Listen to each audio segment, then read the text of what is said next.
అది చరిత్ర అటు కాదు, ఇటు నుంచి నెగిటివ్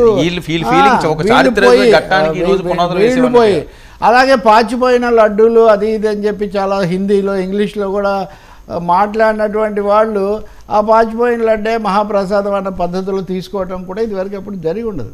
జరుగుతున్నాయి, సరే వాస్తవాలు జరుగుతాయి, దానికి మనం ఏముంది, కానీ వాళ్ళ ఆయా పార్టీలు వాటి ఇష్టము, మన ఇష్టాలు ఇక్కడ అనవసరం. కానీ క్షేత్రస్థాయిలో దీని ప్రభావం ఎలా ఉంటుందంటే మటుకు మరి అది యాదృచ్ఛికమేమో, కానీ రాత్రి నాకు ఒక ఆయన సర్వే పంపిస్తున్నాడు. ఇది ఆత్మసాక్షి సర్వే. ఆత్మసాక్షి అన్ని సంస్థలుగా వాళ్ళవి కొన్నిసార్లు అయిండొచ్చు, కొన్నిసార్లు కాకపోయిండొచ్చు. వీళ్ళు ఫిబ్రవరి 1st ఫేజు, ఫిబ్రవరిలోను 2nd ఫేజు, ఫిబ్రవరి చివరి నుంచి మార్చి 5 వరకు చేశారు. దీని ప్రకారం చూస్తే primary survey report, yes, 1st phase 2nd February మీకు కూడా వచ్చింది కదా.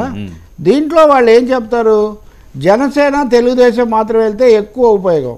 అంటే గెలుస్తారని కదా, అప్పుడు కూడా గెలవరు, కానీ కనీసం ఓట్లు ఎక్కువ వస్తాయి. ఇప్పుడు జనసేన తెలుగుదేశం కలిసి వెళ్తే వైఎస్ఆర్సీపీకి 48%, జనసేన తెలుగుదేశానికి 46.5%, అదర్స్ 3.25%, ఎటు నిర్ణయించుకునే వాళ్ళు 2.25% ఉన్నారని చెప్తుంది. అంటే 48 అబౌట్ 47 అనుకోండి వాళ్ళిద్దరే ఉంటే. అప్పుడు సీట్లు 106 నుంచి 110 వరకు వైసీపీకి వస్తాయి, 64 నుంచి 68 వరకు జనసేనకు వస్తాయి, జనసేన తెలుగుదేశాలకు, ఇతరులకు 0. ఇది లెక్క. ఇక్కడ తమాషా ఏమంటే బీజేపీ కూడా కలిసిందంటే, బీజేపీ కలిస్తే వైసీపీ ఓటింగ్ 48% నుంచి 49% పెరుగుతుంది. జనసేన తెలుగుదేశం బీజేపీలో కలిసి 45% వస్తాయి, అంటే వాళ్ళది కూడా యాడ్ అవ్వదు. అదర్స్కు అంతకుముందు 3.25 నుంచి 4%, అంటే 0.75% పెరుగుతుంది. అంటే బీజేపీని వ్యతిరేకించేవాళ్ళు కమ్యూనిస్టులకో కాంగ్రెస్కో లేదా ఇతరులకో వేస్తారు. అక్కడ అన్డిసైడెడ్ ఓటర్స్ ఒక 0.5% తగ్గుతారు, డిసైడ్ అయిపోతారు. సో బీజేపీ ఇట్లా ఉంది. ఇప్పుడు ఏం జరుగుతుందంటే వాళ్ళ ఆ సర్వే ప్రకారం వైసీపీకి 115 నుంచి 122 సీట్లు వస్తాయి, టీడీపీ జనసేన బీజేపీకి 60 నుంచి 65 సీట్లే వస్తాయి అని.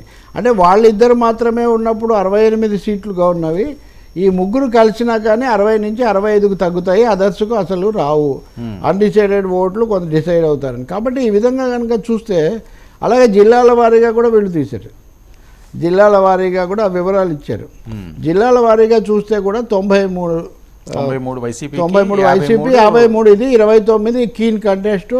కీన్లో 13 వైసీపీకి కలుస్తాయి, మిగిలిన వాళ్ళకి కలుస్తాయి. ఆ విధంగా అప్పుడు కూడా పూర్తిగా ఏమీ వచ్చే అవకాశం ఏమీ తెలుగుదేశం అసలు ఏంటి సార్, అసలు ఫైట్ అసలు కనిపించట్లేదు. ఈసారి చాలా పెద్ద యుద్ధం జరుగుతుంది అది ఇది అన్నారు.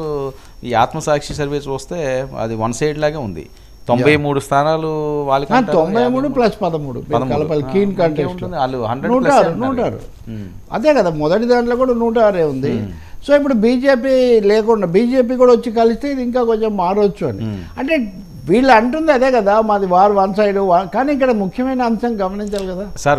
ఇంకొకటి ఇక్కడ చిన్నది నేను మీ దృష్టికి తీసుకొస్తాను సార్. ఏజ్ గ్రూప్ వైజ్ వీళ్ళు తీసింది ఒకసారి చూస్తే ఇక్కడ కొద్దిగా వేరే రకంగా కనిపిస్తుంది. న్యూ ఓటర్స్ 18 to 30 చూస్తే టీడీపీ జనసేనకి 48% అట, వైఎస్ఆర్సీపీకి 47%. ఓకే, అదర్స్ పక్కన పెడదాం కాసేపు.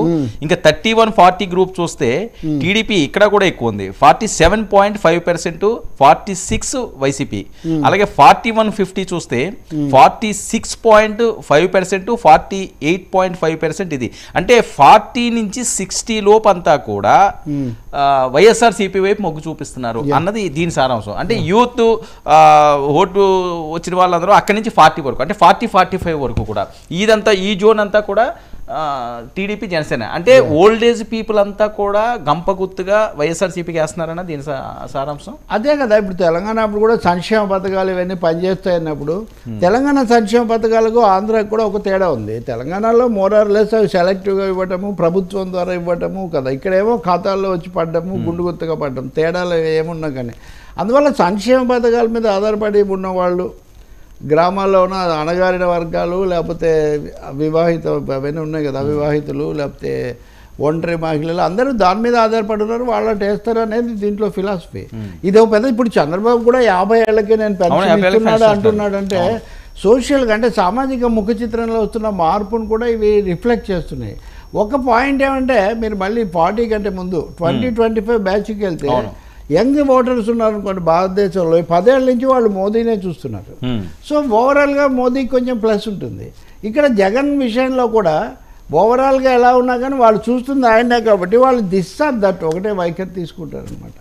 సో ఈ ఓటింగ్ పర్సెంటేజ్ రూరల్ అర్బన్ చూస్తే మీరు రూరల్ ఎక్కువగా ఉంది న్యాచురల్గా. మేల్ ఫిమేల్ కూడా కొద్దిగా డిఫరెంట్గా కనిపిస్తుంది. ఎస్ చెప్పండి ఎట్లా ఉంది? మేల్ ఫిమేల్కి సంబంధించి ఇది 50% ఓట్ షేర్ అనేది టీడీపీ ప్లస్ జేఎస్పీకి చూపిస్తుంది.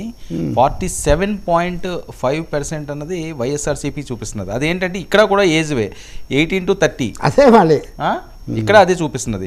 31 to 40 కూడా 31 to 40లో ఆ ఏజ్ గ్రూప్ వాళ్ళకి ఇందులో మళ్ళీ వైసీపీని చూపిస్తున్నారు. That's what I say. అది ఏదో కొద్దిగా కన్ఫ్యూజ్గా ఉన్నది ఇది. ఓకే, మరింత వివరంగా చేద్దామంటే చేద్దాం. నేను జనరల్ పిక్చర్స్ చెప్పాను.